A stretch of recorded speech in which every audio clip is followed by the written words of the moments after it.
The NSA was secretly intercepting the communications of American citizens, journalists, activists, two sitting United States senators. When investigators finally got close enough to demand the list, it was already gone. Most people know about COINTELPRO, the FBI's dirty war against civil rights leaders, anti-war activists, and anyone else J. Edgar Hoover decided was inconvenient. It became the public face of government overreach in the 1970s, the scandal they let you see.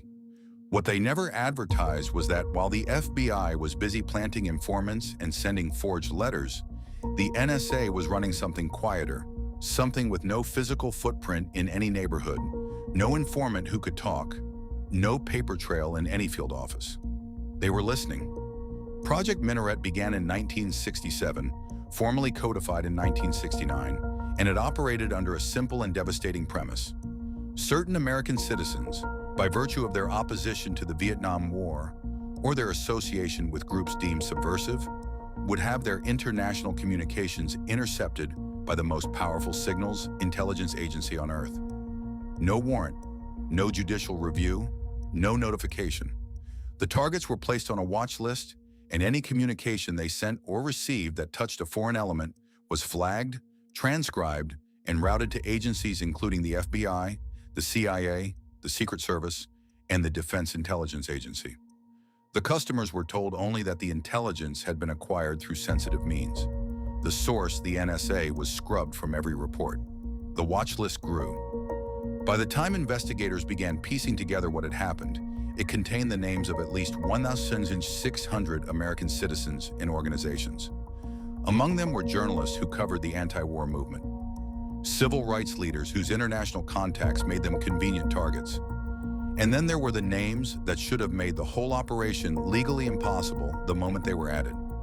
Senator Frank Church of Idaho, Senator Howard Baker of Tennessee, sitting members of the United States Congress having their communications monitored by a federal intelligence agency without their knowledge and without any legal authority to do so.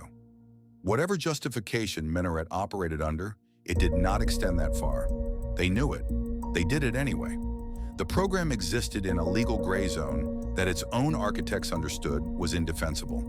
An internal NSA review completed in 1969 concluded that Minaret was, quote, the most controversial and sensitive program in the agency. A second internal memo described the watch list activities as not in the best interests of the NSA.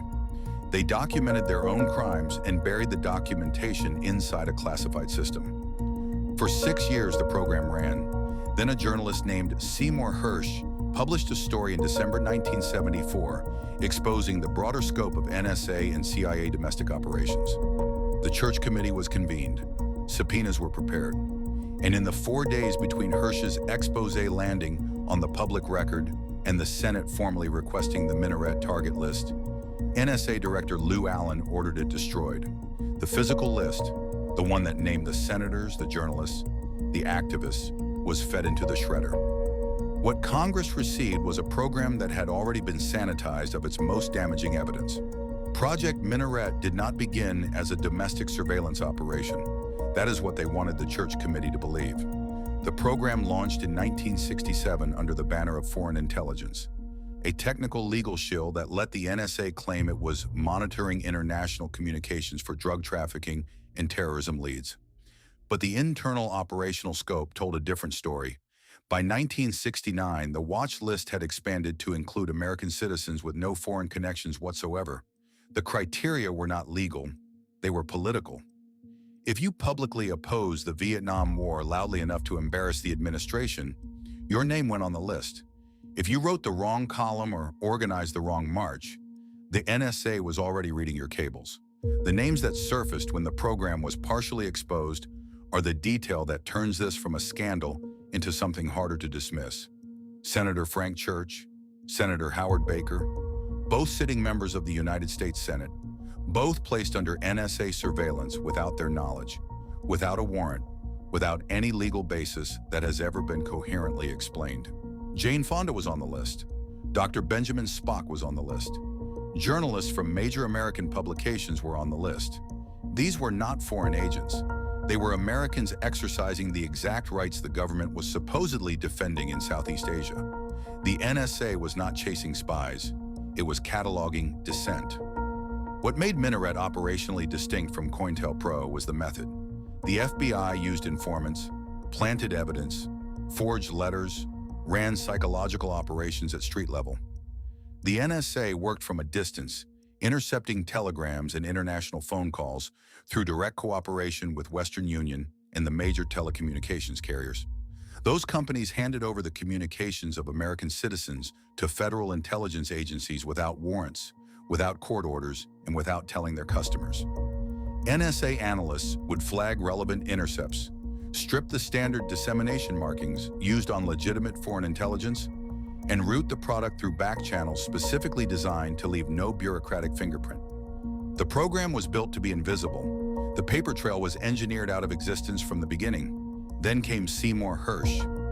In December 1974, Hersh published his landmark exposé in the New York Times documenting the CIA's illegal domestic operations, and the reporting pulled Minaret into partial daylight. Congressional pressure mounted within days. Senator Church announced his committee would investigate. A subpoena for NSA records was being prepared. In that 4-day window between Hersh's story hitting newsstands and the Senate formally requesting documents, NSA Director Lou Allen ordered the physical watch list destroyed, not archived, not classified at a higher level. Destroyed.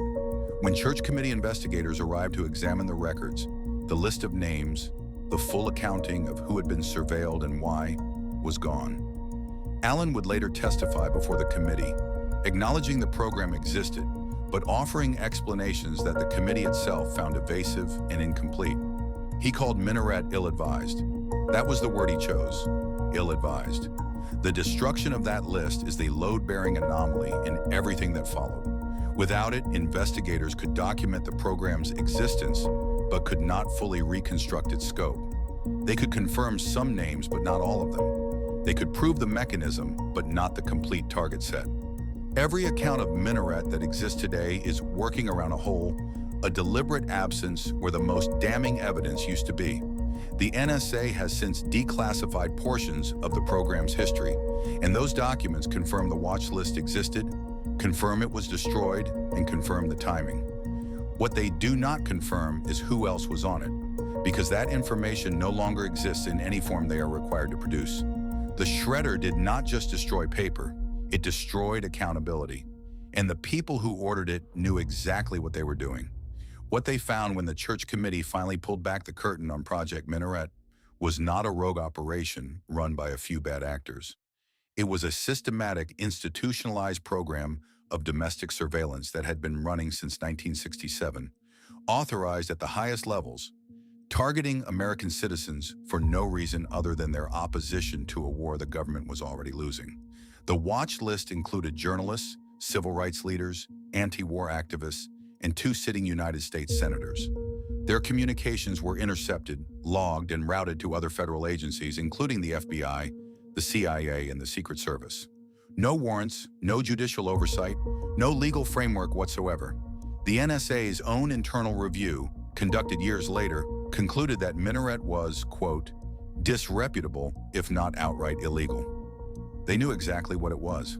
They built it anyway. The destruction of the physical target list is where the story stops being uncomfortable and starts being criminal. NSA Director Lou Allen had 4 days between Seymour Hersh's exposé landing in the New York Times and the moment Senate investigators formally requested the documents. 4 days was enough. The list was shredded. What remained were partial records, heavily redacted summaries, and the carefully managed testimony of men who had already decided what the public was permitted to know. The Church Committee documented the program's existence but could never fully reconstruct who was on that list, how many names it held at its peak, or what was done with the intelligence gathered on sitting members of Congress. That gap was not accidental. The gap was the point. When the most sensitive evidence disappears in the precise window between exposure and accountability, that is not coincidence. That is a system protecting itself. What this means, stripped of bureaucratic language and institutional distance, is that the United States government was spying on its own elected officials, and when discovery became inevitable, it destroyed the proof. The senators who were surveilled never got to see their own files.